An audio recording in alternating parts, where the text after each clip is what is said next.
नमस्कार, मैं दिबांजलि मित्रा। भारत और चीन के बीच बढ़ते विवाद के बीच चीन को सबक सिखाने के लिए भारतीय रेलवे ने बड़ा कदम उठाया। चीनी कंपनियों को देश के बाहर का रास्ता दिखाने की प्रक्रिया शुरू हो गई। रेल मंत्रालय के तहत आने वाले डेडिकेटेड फ्रेट कॉरिडोर में सिग्नलिंग का जो काम चीनी कंपनियों को दिया गया था, उसका ठेका रद्द करने की प्रक्रिया शुरू कर दी। हालांकि डीएफसी ने कहा है कि खराब प्रदर्शन के चलते कंपनी का ठेका रद्द किया जा रहा है। भारतीय रेलवे ने चीन को दिया गया 471 करोड़ का ठेका रद्द किया। रेलवे ने ठेका रद्द करने के संदर्भ में जो पत्र लिखा है, उसमें साफ साफ लिखा है कि कानपुर से दीनदयाल उपाध्याय स्टेशन के बीच 417 किलोमीटर के टेलीकम्युनिकेशन और सिग्नलिंग का काम जो जून 2016 में दिया गया था, उसमें सिर्फ 20% ही काम हुआ। डीएफसीसीआईएल ने 4 कारणों को भी लिखा जिसकी वजह से इस ठेके को कैंसिल किया है।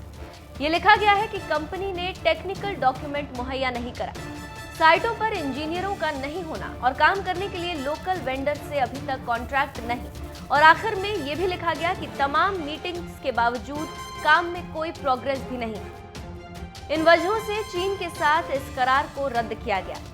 खबरों की माने तो सीमा पर बढ़ चुके तनाव के बीच भारत सरकार ने उन प्रोजेक्ट्स की समीक्षा शुरू कर दी जिसका ठेका चीनी कंपनियों को दिया गया।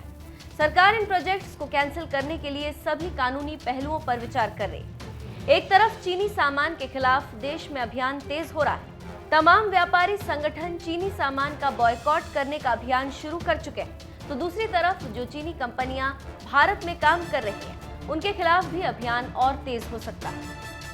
सिग्नल संचार से जुड़ी और भी चीनी कंपनियों के ठेके रद्द किए जाएंगे। इससे पहले सरकार ने बीएसएनएल को निर्देश दिया था कि 4G सिस्टम के अपग्रेडेशन के लिए किसी भी चीनी कंपनियों के बनाए उपकरण का इस्तेमाल न किया जाए। सूत्रों के मुताबिक संचार मंत्रालय ने कहा कि टेंडर को नए सिरे से जारी किए जाए।